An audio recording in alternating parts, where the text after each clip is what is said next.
everybody, let's wrap up June.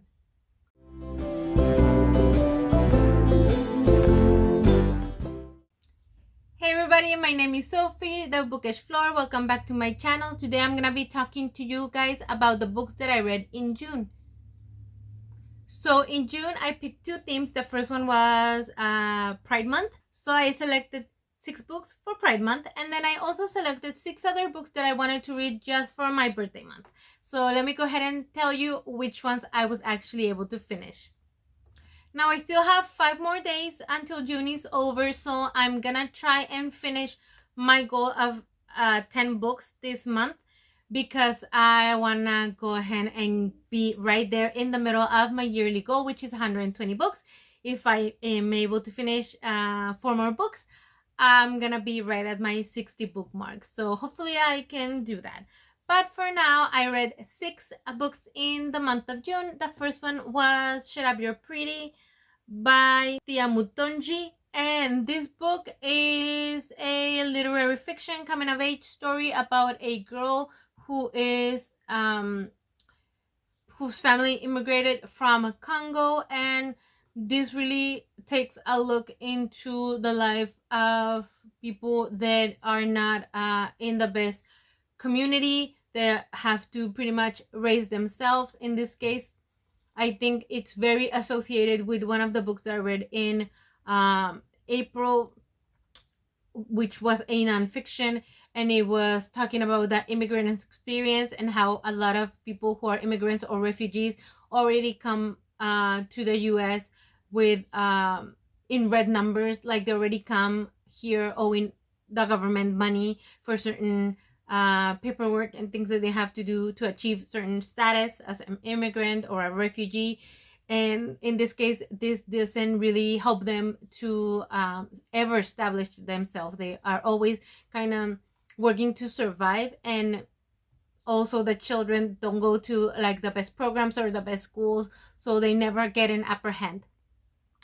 Quite the contrary. So we actually see a girl who is living that experience. It's pretty much being raised by other teenagers, maybe some with not the best influence, and she gets into a lot of things regarding drugs and promiscuity and different things like that. There are a lot of trigger warnings for this book if you guys want to go ahead and read it. But I think that thing that impacted me the most is how this is talked about as a regular way of living. This is not in judgment. This is not as a cautionary tale. This is pretty much told as this is normal life for a lot of people, and that is the disturbing part, that this is normal life for a lot of people and how everybody else is just kind of standing by. And there is a particular very disturbing essay scene in which we see these teenagers again being just people who are standing by and allowing things to happen and not really have any control over them because they're teenagers, obviously. So that is again really disturbing. If you like lit fic, if you like learning about maybe more difficult topics, this might be the book for you. I gave it 3 stars. I thought it was well written. There are certain parts that I felt were a little bit much, not necessarily on the trigger warning part, but just as a whole of the story. And the character obviously is an unlikable character. It's hard to root for her, even though you understand where everything is coming from. But nevertheless, it was a good book to read, to know someone else's experience without any judgment. So again, that's Shut Up You're Pretty, and that's I give it 3 stars. The next one is The Western Alienation Merit Badge by Nancy Jo Cullen. And this one is again like a coming of age story, domestic fiction about a woman who is part of the LGBT community, and she goes home after her stepmother has passed away and her dad is kind of a wreck. And it's her interactions with her family, with her dad, with her sister, and how come they know that she is part of the community, but they don't really accept it or talk about it. And this is set up in the 1980s, in 1982 actually. So there's a lot of not progressive thinking that it's going on in that time. So it's really more of her experience.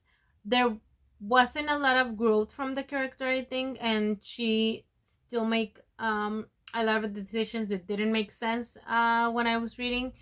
So for that, I gave it 3 stars. But again, I think that supporting authors from the community and reading their stories is very important, even if they are fiction. Like every single one of their stories, fiction or not fiction, are important for us to read.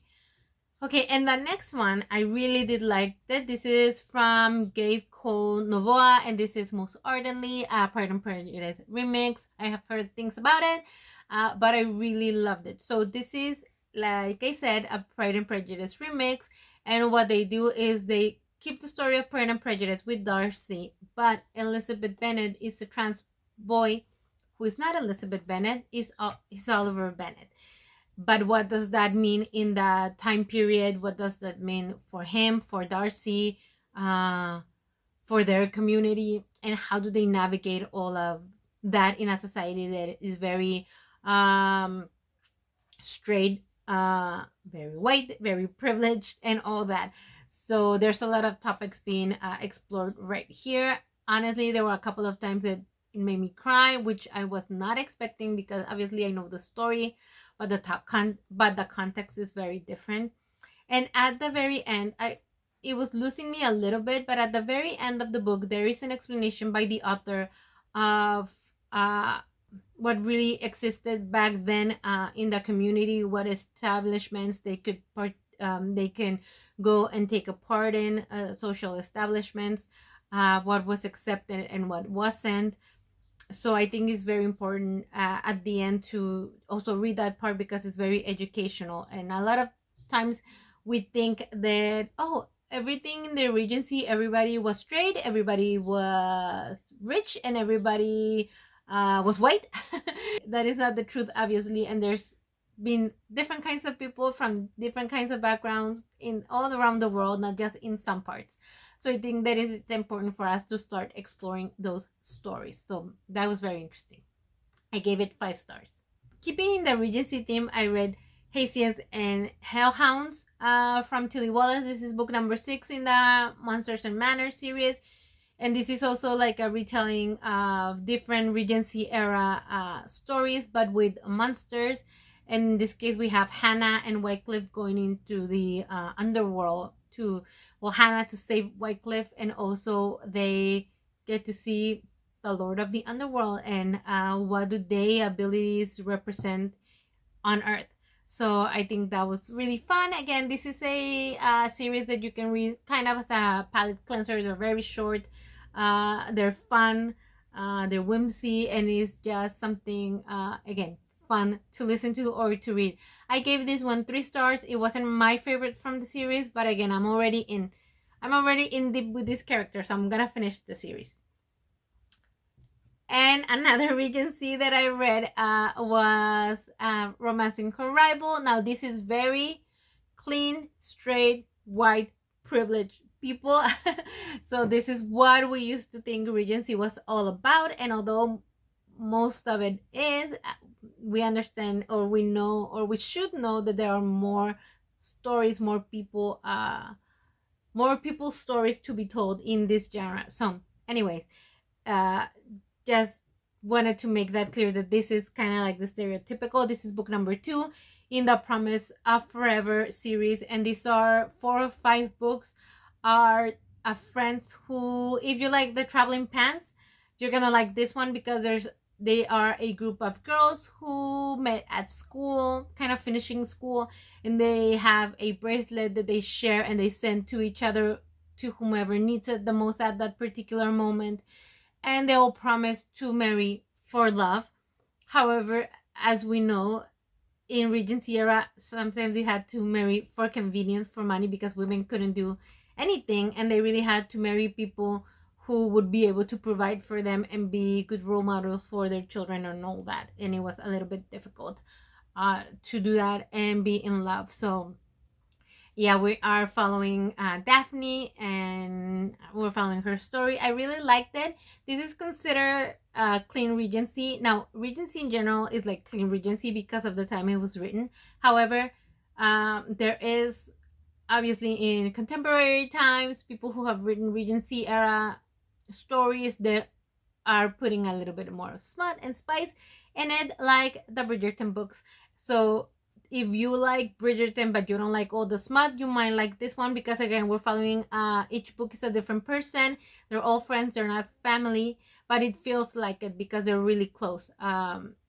And it again, it's considered clean Regency. So if you really like them, like that. Also, it's very short, so all the tropes don't get annoying because they're not going around and around and around with the story. They're like 150 pages, super short, quick, little romance, clean romance books. Again, like a palate cleanser, these are perfect for that. So I gave this one actually 5 stars. And then the last book I was able to read was Cinder from Marissa Mayer. And this is from the Lunar Chronicles. This is book number 1. And these are fairy tales retelling in a sci-fi setting. So this is the story of Cinder, or Cinderella in this case. And she is kind of like a bionic woman. She has parts that are robot parts, I guess. And she is a mechanic. She helps fix other robots. And the same story goes. She lives with her adopted mother and her, not stepsisters, but adopted siblings, I guess. I don't know what you call that. And she is like the mechanic. She's in charge of that business.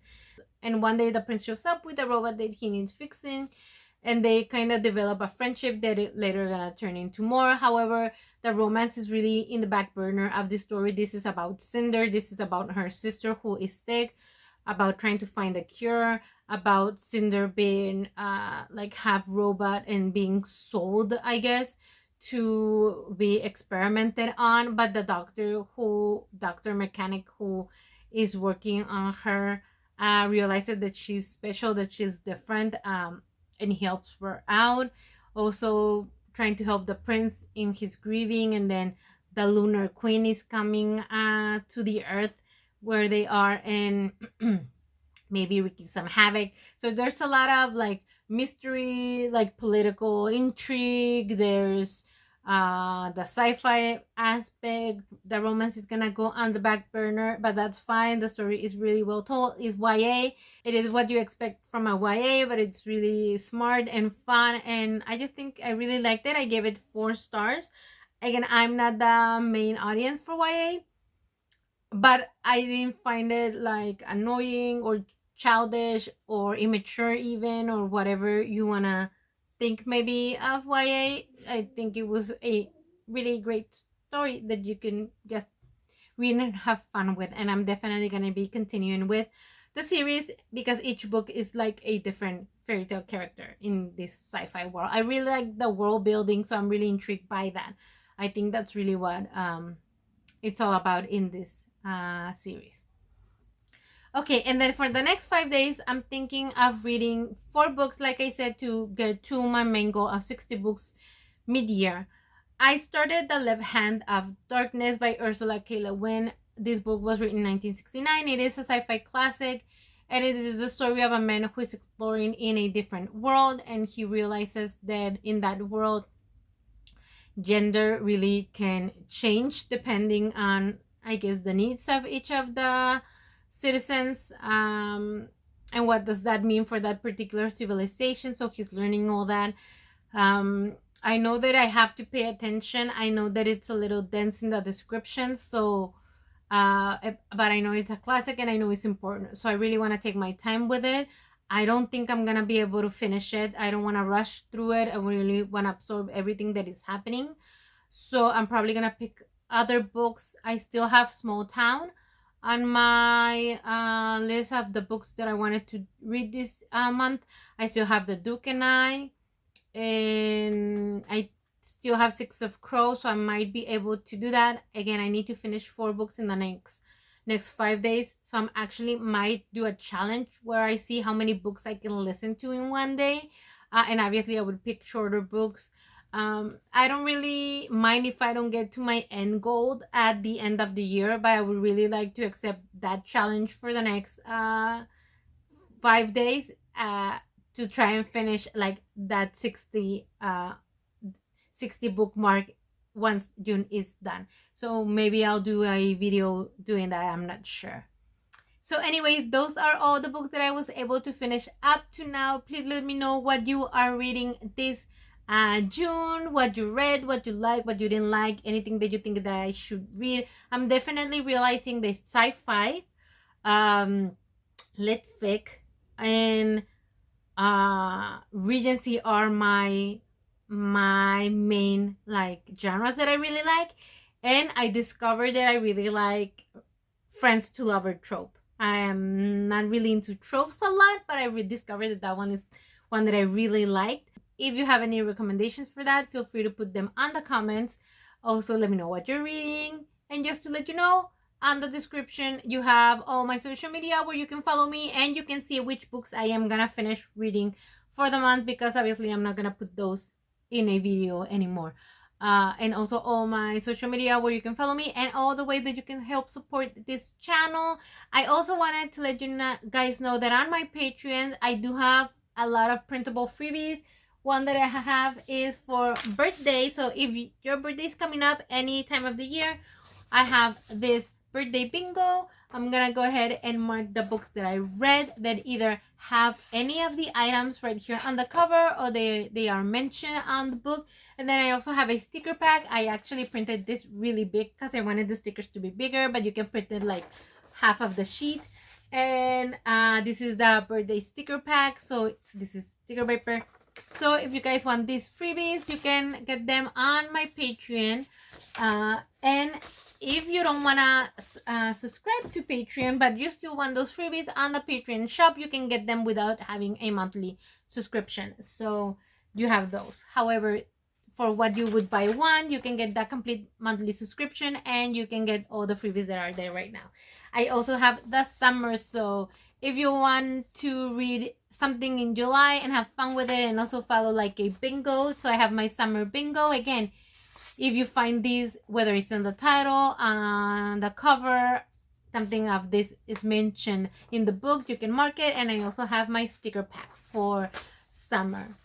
So yeah, I just wanted to do that quick commercial. So you have all that on my Patreon, whether you are a Patreon member or you just want to go straight to the shop and see what you can get. So thank you so much for visiting that in advance. I really do. I appreciate it.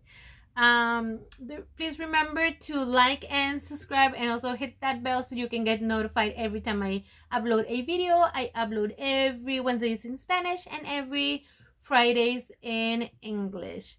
So thank you very much for joining me today. Remember to keep reading and keep blooming, and I'll see you on the next one. Bye.